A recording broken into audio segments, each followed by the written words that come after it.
This is indeed going to be the most difficult school year that we have ever faced.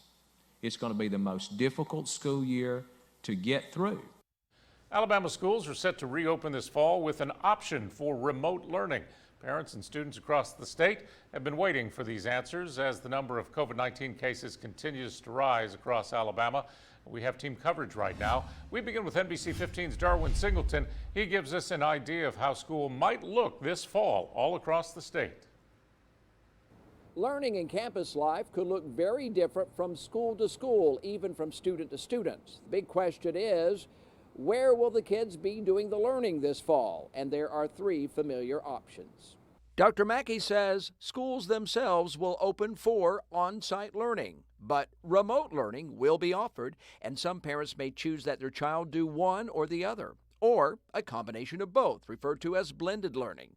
In the case of remote learning, for some counties, 3% of the student body will use the internet. Some systems might see as much as 80%, they think, of students using it. Depending on resources available, the makeup of neighborhoods themselves, and those numbers could even change if there's an outbreak in a school or neighborhood.